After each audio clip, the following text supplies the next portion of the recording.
அஸ்ஸலாமு அலைக்கும் வரஹ்மத்துல்லாஹி வபரகாத்துஹு.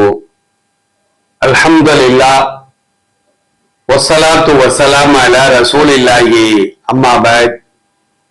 கண்ணியத்திற்குரிய எல்லாம் வல்ல அல்லாஹ்வின் நல்லடியார்களே, பாசத்திற்குரிய இஸ்லாமிய பெரியோர்களே, தாய்மார்களே, சகோதர சமுதாயத்தை சார்ந்த அருமையான சகோதர சகோதரிகளே, அல்லாஹ்வுடைய மாபெரும் கிருபையினால் சங்கையான ரமலான் மாதத்தின் இறுதி கட்டத்தை நாம் எல்லாம் அடைந்து விட்டோம்.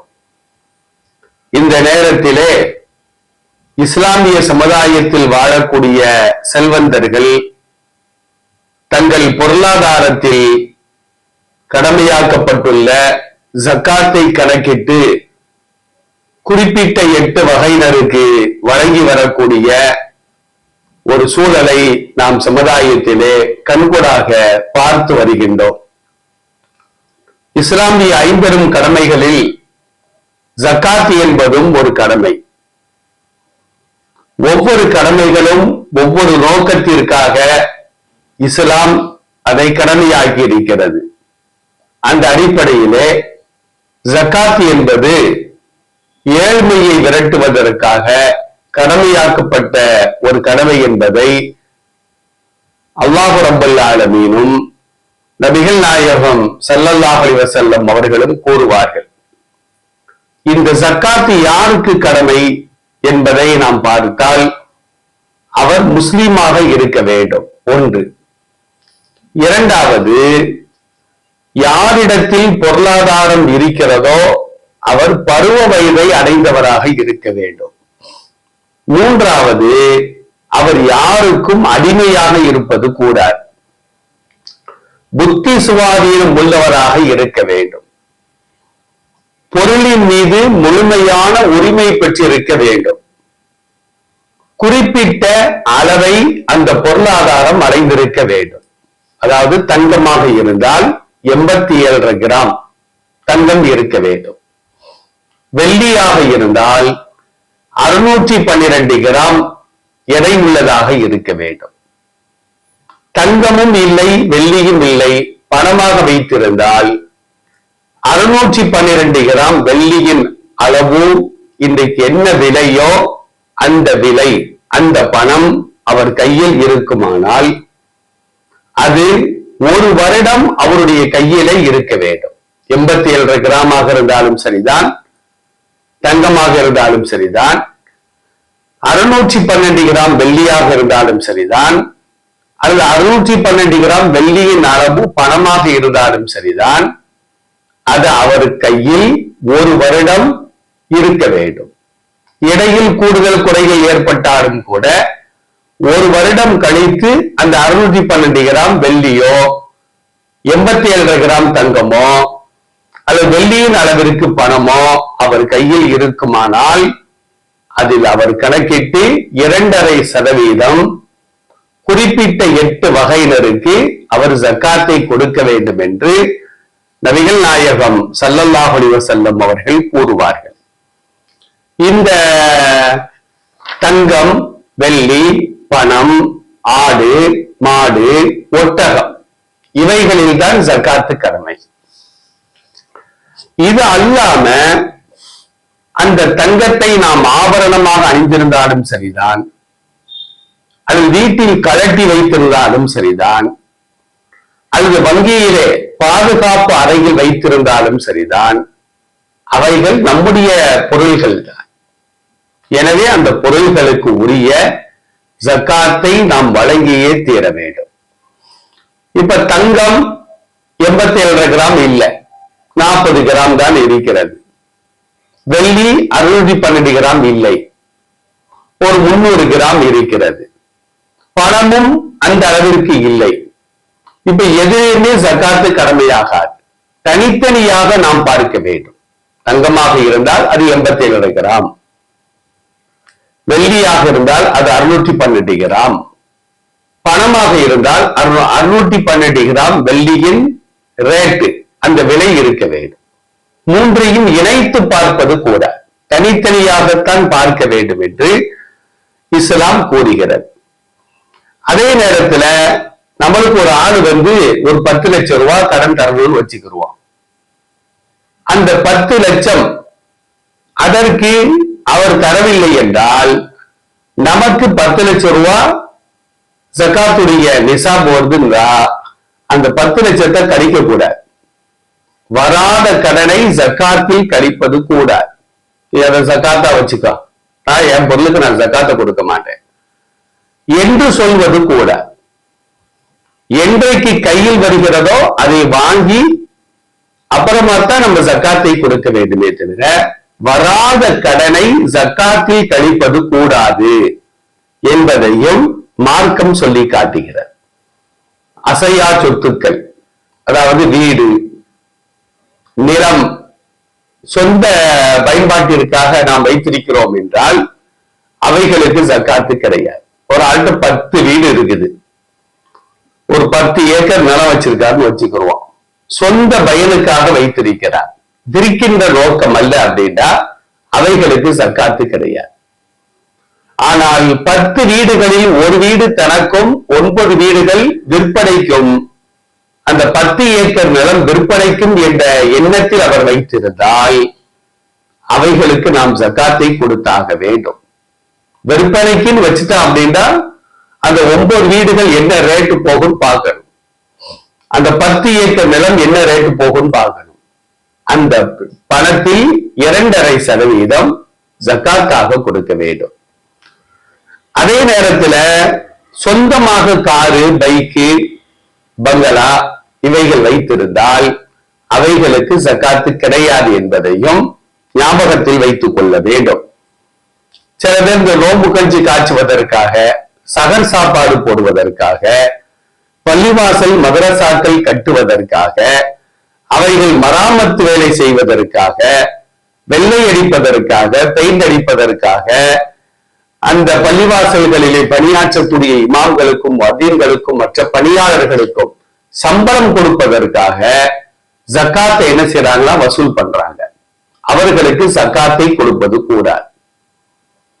இந்த ஜக்காத்து பணம் அல் குர்ஆனில் கூறப்பட்டுள்ள அது 8 வகையினருக்கு மட்டும்தான் செலவழிக்கப்பட வேண்டுமே தவிர ஜக்காத்து பணத்தை கொண்டு பள்ளிவாசல் கட்டுவதோ, மதரசா கட்டுவதோ, அல்லது அங்கே பணியாற்றக்கூடிய பணியாளர்களுக்கு சம்பளமாக கொடுப்பதோ, அவைகளுக்கு மராமத்து வேலைகளுக்கோ நாம் செலவு செய்வது கூடாது. நோன்பு துறப்பதற்காக கஞ்சி காய்ச்சுவதற்கு ஜக்காத்தை கொடுப்பது கூடாது. எனது ஏழைகளோடு செல்வந்தர்கள் தான் அதிகமாக வருகிறார்கள். சில பேர் சகர் சாப்பாட்டுக்கு என்று ஜக்காத்து பணத்தை கொடுக்கிறார்கள். ஏழைகள் மட்டும் சாப்பிட்டால் பரவாயில்லை. அதை ஜக்காத்து கொடுப்பதற்கு தகுதியான செல்வந்தர்களும் அதிகமாக என்ன செய்யறாங்க அப்படின்னா சாப்பிடுகின்ற காரணத்தினால் இவைகளுக்கு நாம் கொடுப்பது கூடாது. அன்பளிப்பு செய்யலாம், சதக்காக்கள் கொடுக்கலாம், ஆனால் ஜக்காத்தை இந்த மாதிரியான காரியங்களுக்கு கொடுப்பது கூடாது என்பதையும் மார்க்கம் தெளிவாக சொல்லி காட்டும். கடலில் இருந்து கிடைக்கின்ற விலை மதிக்க முடியாத பொருட்கள், அதாவது முத்து, பவளம் மற்றும் வெளியே கிடைக்கக்கூடிய மரகதம், வைரம், வைடூரியம், அம்பர் என்று சொல்லப்படக்கூடிய அந்த பொருள், இவைகளுக்கெல்லாம் ஜக்காத்து கிடையாது. ஒருத்தர் மோதிரம் போட்டிருக்கிறாரு, தங்க மோதிரம். ஒரு பெண் தங்க மோதிரம் போட்டிருக்கிறாங்க, தங்க செயின் போட்டிருக்கிறாங்க. அதுல விலை மதிக்க முடியாத வைரக்கல் அங்கே பதிக்கப்பட்டிருக்கிறது என்றால் அந்த கற்களுக்கு ஜக்காத்து கொடுக்க வேண்டிய அவசியம் கிடையாது. அது விலை மதிக்க முடியாத கல்லாக இருந்தாலும் கூட தங்கத்திற்கு மட்டும்தான் நாம் கணக்கு போட்டு ஜக்காத்தை கொடுக்க வேண்டும். ஆனால் இந்த வைரம், வைடூரியம், பவளம், முத்து, அம்பர் இவைகளை விற்பனைக்காக நாம் வைத்திருந்தால் அப்போது அவைகளுக்கு ஜக்காத்தை கொடுக்க வேண்டும். அதை கணக்கிட்டு விற்பனைக்கு என்று வரும்போது ஜக்காத்தை கொடுத்தாக வேண்டும் என்பதையும் மார்க்கம் சொல்லி காட்டும். சில பேர் ஜக்காத்து கடமையான பின்னால ஜக்காத்தை கொடுக்காம அந்த பணத்தை வச்சு ஹஜ்ஜிக்கு போறாங்க, உம்ரா செய்யறாங்க. ஜக்காத்து பணத்தை தனக்குத்தானே செலவு செய்து கொள்கிறார்கள். இந்த ரூபாய் இல்லாட்டா நான் ஹஜ்ஜி செய்ய முடியாத, இந்த ரூபாய் இல்லாட்டா நான் உம்ரா செய்ய முடியாத, அதனால நான் என்ன செய்யறேன், ஜக்காத்தை மத்தவங்களுக்கு கொடுக்காம எனக்கு நானே செலவழித்துக் கொள்வேன் என்றால் அவர் ஜக்காத்தை கொடுக்காத குற்றத்திற்கு ஆளாக்கப்படுவார். அதனால ஜக்காத்து பணத்தை வைத்து ஹஜ்ஜி செய்வதோ உம்ரா செய்வதோ கூடாது. சில பேர் ஹஜ்ஜிக்கு மேல ஹஜ்ஜி செஞ்சுக்கிட்டே இருப்பாங்க, வருஷத்துக்கு 4 தடவை உம்ரா போவாங்க. ஆனா அவர்களின் பெற்றோர்கள், அவர்களின் உறவினர்கள் சாப்பாட்டுக்கு வழி இல்லாம, உடுத்துவதற்கு உடை இல்லாம, தங்குவதற்கு வீடுகள் இல்லாம கஷ்டப்படுவாங்க. ஏன் ஹஜ்ஜிக்கு மேல ஹஜ்ஜி செய்யணும்? ஒரு ஹஜ்ஜி தானே கடமை, ஒரு உம்ரா போதுமே. அந்த பணத்தை உறவுகளில் உள்ள ஏழைகளுக்கு கொடுத்தால் அவர்கள் வயிறார சாப்பிட்டு நல்ல அமல் செய்வாங்க. அவர்களை தூக்கி விடலாமே, ஏதாவது ஒரு தொழில் அவர்களுக்காக உருவாக்கி கொடுத்து அவர்களை சமுதாயத்தை செல்வந்தர்களாக ஆக்கினால் அவர்கள் மறுவரிடம் ஜக்காத்தை கொடுப்பார்கள், ஏழ்மை ஒழியும்.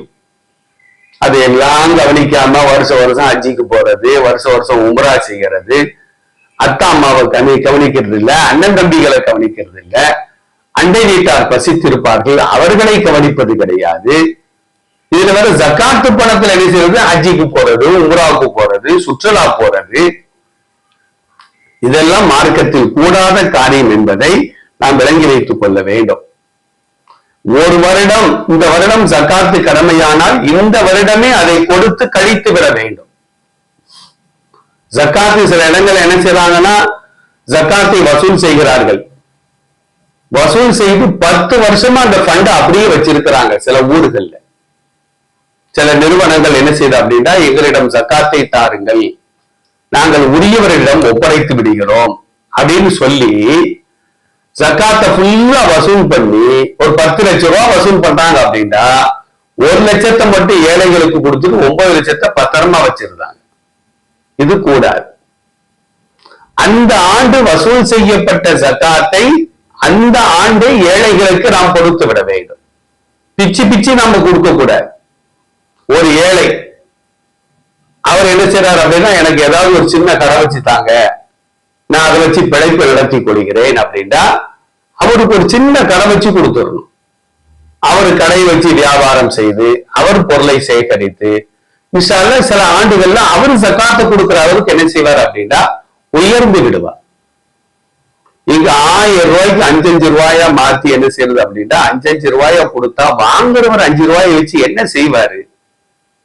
அதனால மற்றவரிடம் கொடுக்காமல், இப்ப எனக்கு ஜக்காத்து கடமை அப்படின்னா நான் என்ன செய்யணும், என்னுடைய உறவுகளில் யாராவது கஷ்டப்பட்டால் அவர்களுக்கு அந்த பணத்தை கொடுத்து ஒரு சின்ன தொழில் நீங்க ஆரம்பிங்க, ஒரு பிளாட்பாரத்துல ஒரு சின்ன கடையை போடுங்க அப்படின்னு நம்ம என்ன செய்யணும், அவருக்கு நாம் சாப்பாடு கொடுப்பதை விட அவரை தூக்கி விட வேண்டும். சீன பழமொழி என்ன தெரியுமா, மீனை கொடுப்பதை விட மீனை பிடிப்பதற்கு நீ கற்றுக்கொடு, அவன் உயர்ந்து விடுவான் என்று சொல்வார்கள். அந்த அளவுக்கு ஏழைகளுக்கு பயன் தருகின்ற அளவிற்கு அந்த பணத்தை நாம் என்ன செய்யணும் அப்படின்னா அந்தந்த ஆண்டே பங்கு வைத்து கொடுத்து விட வேண்டும்.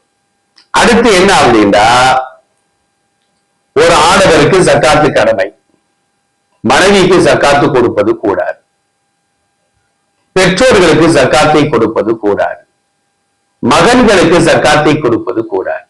ஏன் அப்படின்னா, கூடும் என்று வருமானால் இவர் மனைவிக்கு வருஷத்துக்கு ஒருக்கா ஜக்காத்தை கொடுத்துட்டு மற்ற நாள்லாம் பட்னியா போட்டுருவார். ஏன்னா மனைவியை பராமரிப்பது, பெற்றோரை பராமரிப்பது, பிள்ளைகளை பராமரிப்பது ஒரு தந்தையின் கடமை, ஒரு கணவனின் கடமை, ஒரு மகனின் கடமை. வயதான பெற்றோர்களுக்கு வருஷத்துக்கு கொடுக்குவா 1000 ரூபாய் ஜக்காத்தை கொடுத்துட்டு வருஷம் முழுக்க அந்த 1000 ரூபாயை வச்சுக்குங்க. மனைவிக்கு ஒரு 1000 ரூபாய் ஜக்காத்தை கொடுத்துட்டு வருஷம் ஃபுல்லா அந்த 1000 ரூபாயை வச்சுக்க அப்படின்னா அவன் எங்க போவாங்க அவங்க? அதனால மனைவிக்கோ பிள்ளைகளுக்கோ பெற்றோர்களுக்கோ ஜக்காத்தை கொடுப்பது கூடாது என்பதையும் மார்க்கம் சொல்லுகிறது. அடுத்து ஜக்காத்து ஹலாலான வருமானத்தில் இருந்துதான் கொடுக்க வேண்டும். ஒருவர் டாஸ்மாக் வச்சிருக்கிறாரு, வட்டி தொழில் நடத்துறாரு, இவருக்கெல்லாம் ஜக்காத்து கடமையா? வருமானமே ஹராமா இருக்குத. அடுத்தவர்களின் நிலத்தை ஆட்டை போட்டு அடுத்தவருக்கு சொந்தமான நிலத்தை அதிகாரிகளுக்கு லஞ்சங்களை கொடுத்து தாம் பேருக்கு எழுதி வாங்கி அந்த இடத்தை ஒருவர் விற்றால் அல்லது விற்பனைக்காக வைத்திருந்தால் அந்த நிலத்திற்கு அவர் ஜக்காத்தை கொடுப்போமானால் கொடுப்பது கூட அல்லாஹ் ஏற்றுக்கொள்ள மாட்டார். முதல்ல அது இடமே கிடையாத, உன் வருமானம் ஹலாலே கிடையாது, ஹராமாக இருக்குது. லாட்சியில 1 கோடி ரூபாய் விழுது, அது 1 கோடிக்கு ஜக்காத்து கடமையா? கிடையாது. ஏன்னா வருமானமே அது ஹராம். இன்னல்லாஹ தய்யிபுன் லா யக்பலு இல்லா தய்யிபா. அல்லாஹ் பரிசுத்தமானவன், பரிசுத்தமான செயல்களை பணங்களை மட்டும்தான் அல்லாஹ் ஏற்றுக்கொள்வான் என்று நபிகள் நாயகம் ஸல்லல்லாஹு அலைஹி வஸல்லம் கூறுவார்கள். சில பேர் ஜக்காத்தை கொடுங்க, நாங்க ஏழைகளுக்கு கொடுத்துருவோம் அப்படின்ட்டு வெளியூர்ல இருந்து நம்மள்ட்ட வந்து கேட்பாங்க. வெளியூருக்காரங்க நம்ம ஊருக்கு வந்து என்ன செய்வாங்கன்னா, உங்க ஜக்காத்தை கணக்கிட்டு எங்கள்கிட்ட தாங்க, நாங்க ஏழைகளுக்கு கொடுத்துருவோம். நம்ம பகுதியில் உள்ள ஏழைகளுக்குத்தான் நாம் கொடுக்க வேண்டுமே தவிர அந்தந்த பகுதியில் உள்ளவர்கள் அந்தந்த ஏழைகளுக்கு கொடுக்க வேண்டும். உதாரணத்திற்கு நாம சென்னையில போய், திருநெல்வேலிக்காரங்க சென்னையில போய் உங்க ஜக்காத்து பணத்தை எல்லாம் கொடுங்கன்னு வாங்கிட்டு வந்து திருநெல்வேலிக்கு நான் உள்ளவங்களுக்கு நம்ம கொடுக்கலாமா? அப்போ சென்னையில் உள்ள ஏழைகள் என்ன செய்வாங்க? அதனால நான் எனக்கு ஜக்காத்து கடமைன்னா ஏன் சொந்தத்துல எத்தனை ஏழைகள் இருப்பார்களோ அவர்களுக்குத்தான் நான் ஜக்காத்தை கொடுக்க வேண்டும். உறவினர்களுக்கு ஜக்காத்தோ சதக்காவோ செய்தால் 2 கூலி ரசூலுல்லாஹ் சொல்றாங்க. ஒன்று, உறவினரை சேர்ந்த நன்மை கிடைக்கும். இரண்டாவது, ஜக்காத்து சதக்கா செய்த நன்மை கிடைக்கும் என்று நபி ஸல்லல்லாஹு அலைஹி வஸல்லம் அவர்கள் கூறுகின்றார்கள். சில பேர் ஜக்காத்தை வந்து கேவலமா நினைக்கிறாங்க. கொடுக்கிற ஆளு கேவலமா நினைக்க, இந்த ஜக்காத்தை புடி அப்படின்னு கேவலமா நினைக்கிறான். அப்படி கேவலமாக நாம் கொடுப்பது கூட வாங்குறவர் மனசு வேதனைப்படும். ஆகா, நம்ம ரொம்ப இழிவா நினைக்கிறாங்களா அப்படின்னு. தாத்துபத்தூர் சதக்காத்திக்கும் பில் மன்னி வல்லாதா. உங்கள் தர்மங்களை, சதக்காக்களை, ஜக்காத்துகளை சொல்லி காட்டுவதன் மூலமாக, தொல்லை தருவதன் மூலமாக வீணாக்கி விடாதீர்கள். ஜக்காத்தை கொடுத்துட்டு இவர் வந்து அவர் ஆளுக்கு 1000 ரூபாய் ஜக்காத்தை கொடுத்திருப்பார். கொடுத்துட்டு 1000 பேர்த்த நான் அவனுக்கு 1000 ரூபாய் கொடுத்தேன், அவனுக்கு 1000 ரூபாய் கொடுத்தேன், அந்த அவருக்கு இவ்வளவு கொடுத்தேன், இவருக்கு இவ்வளவு கொடுத்தேன் சொல்லி காட்டினாலே போச்சு, நாம் செய்த தர்மங்கள் வீணாகிவிடும். 2வது, மறுமை நாள் ஆக்கிரத்தில் அல்லாஹ் அவரை அருள் கூர்ந்து பார்க்க மாட்டான். நபி ஸல்லல்லாஹு அலைஹி வஸல்லம் சொல்வார்கள். பில் மன்னினா என்ன அர்த்தம்? சொல்லி காட்டுதல். வல் அதான்னா என்ன அர்த்தம்? தொல்லை தருதல். ஜக்காத்து 1000 ரூபாய் கொடுத்துட்டு, ஜக்காத்து 1000 ரூபாய் வாங்கியிருப்பார்ல, அவரை கூப்பிட்டு வாடா ஒரு 10 குடம் தண்ணி எடுத்து வை, எனக்கு 1000 ரூபாய்க்கு வேலையை வாங்கியிருந்தார். அது கூலியா ஜக்காத்தா? அவர் மனது வேதனைப்படாதா? உதவியும் செய்துவிட்டு வேலையும் வாங்கிடுறாரு அப்படின்னா அது கூலியாத்தான் போகுமே தவிர ஜக்காத்தாக சதக்காவாக அது போகாது. அதனால சொல்லி காட்டுவதும் கூடாது, ஜக்காத்தை கொடுத்தவருக்கு மனவேதனை ஏற்படுத்துவதும் கூடாது. அல்லாஹ் ரப்பல் ஆலமீன் அல் குர்ஆனிலே மிக தெளிவாக சொல்லி காட்டுகின்றார்.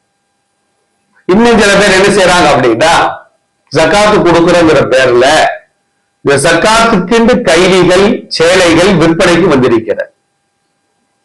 அந்த கைலிகளை வாங்கி, சேலைகளை வாங்கி வரக்கூடிய ஏழைகளுக்கு ஆண்களாக இருந்தா ஒரு கைலி ஒரு 10 ரூபாய், பெண்களாக இருந்தா ஒரு சேலை ஒரு 10 ரூபாய் என்ன செய்யறாங்கன்னா கொடுத்துடுறாங்க, ஏழைகளுக்கு கொடுத்து விடுகிறாங்க. சில ஏழைகள் வீடுகள் இந்த கைலியும் சேலையும் தலவாணி அடுக்கி வச்ச மாதிரி அடுக்கி வச்சிருக்கிறாங்க இந்த ஏழைகள். ஏன்னா அதை பயன்படுத்தவே முடியாது. கொசுவலையை விடவும் மோசமா இருக்கும். கொசுவலையில கூட வெளியே உள்ள கொசு உள்ள போகவே செய்யாது. அந்த துவாரங்கள் பொடிசாக இருக்கும், சிறியதாக இருக்கும். ஆனா இந்த ஜக்காத்துக்குன்னு கொடுக்குறாங்களே கைலி சேலை, இது எப்படி தெரியுமா? கொசுவலையை விடவும் மோசமா இருக்குன்னா, கொசு தாராளமா உள்ள போய் உள்ள படுத்து கிடக்கிற ஆளை கடிச்சிட்டு ரத்தத்தை குடிச்சிட்டு கொஞ்ச நேரம் ஓய்வு எடுத்துட்டு அந்த கொசு வெளியே வந்துடும். அவ்வளவு அலசலாக இருக்கும். அந்த கைலியை ஆண்களும் அணிய முடியாது, அந்த சேலையை பெண்களும் அணிய முடியாது. அதை கொடுத்து என்னத்துக்கு? நீ உடுத்துவியா முதல்ல கொடுக்கறாது, அந்த கைலியை நீ உடுத்துவியா? நம்ம மனைவிகள் அதை உடுத்துவார்களா? சிந்தித்து பார்க்க வேண்டும். லண்டனாலில் பிற ஹத்தா துன்ஃபிகு மிம்மா துஹிப்பூன்.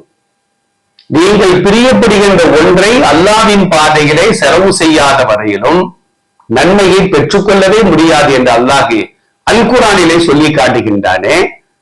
அதனால நாம எதை முகம் சுரித்துக் கொண்டு வாங்குவோமோ அவற்றை ஏழைகளுக்கு நாம் கொடுப்பது கூடாது. ஒருத்தர் கிழிஞ்ச 100 ரூபாய் நம்மள்கிட்ட தாரான்னு வச்சுக்கிடுவான். எவ்வளவு பெரிய செல்வந்தராக இருந்தாலும் அதை வாங்குவாரா? வேற தாங்களேன் அப்படின்றவர் முகத்தை சுழிச்சுக்கிடுவார். அப்ப ஏழைகளுக்கு, ஒன்றுமில்லாத ஏழைகளுக்கு நீ சிரிச்ச முகத்தோட கொடுக்குற. இந்த ஏழைகள் அதை வாங்கி என்ன செய்வாங்க? தெளிச்சு போடவும் மனசு வராது, அதை செலவழிக்கவும் முடியாது. அதனால தயவு செய்து செல்லா காசுகளையும் செல்லா பணங்களையும் அணிய முடியாத ஆடைகளையும் உண்ண முடியாத உணவுகளையும் அருந்த முடியாத பானங்களையும், ஒரு பால் கெட்டு விட்டது, ஏழைகளுக்கு அதை கொடுக்கலாமா? நீ குடிப்பியா? முதல்ல ஊசி போன ஒரு சாப்பாடு இருக்குது, பசியோட ஒரு ஏழை வராது அப்படின்னா அவருக்கு அதை எடுத்து கொடுப்பது. நாம சாப்பிடுவதாக இருந்தால் அதை ஏழைகளுக்கு கொடுக்கலாம். நாமளே மூக்க பொத்திட்டு தூக்கிட்டு போய் இடது கையால் தூக்கி கொடுத்தா அப்படின்னா அதை எல்லாத்தையும் ஏற்றுக்கொள்வானா? அந்த உணவை அவர் சாப்பிட்டதின் மூலமாக அவருக்கு எவ்வளவு நோய்கள் வரும், அதற்கெல்லாம் நீதான் பொறுப்பாக வேண்டும் என்பதையும் மார்க்கம் நமக்கு தெளிவாக சொல்லி காட்டுகிறது. இதையெல்லாம் ஞாபகத்தில் வைத்துக் கொள்ள வேண்டும். ஜகாத்தை நல்ல நிதியிலிருந்து நாம் எடுத்து கொடுக்க வேண்டும். கணக்கில்லாமல் கொடுப்பது கூடாது, அதை ஞாபகத்தில் வைத்துக் கொள்ள வேண்டும். சில செல்வந்தர்கள் ஜகாத்தான கொடுக்குறான்னு அள்ளி அள்ளி கொடுத்துட்டாங்க. அள்ளியும் கொடுக்க கூடாது, கிள்ளியும் கொடுக்க கூடாது. கணக்கிட்டு 2.5% மட்டும்தான் கொடுக்க வேண்டும். அதற்கு மேல் நாம் கொடுப்பதற்கு ஆசைப்பட்டால் சாதாரணமான சதக்கா தர்மமாக கொடுக்கலாம். இந்த ஜகாத்தை நல்வழியில் செலவு செய்வது என்பது கூடாது.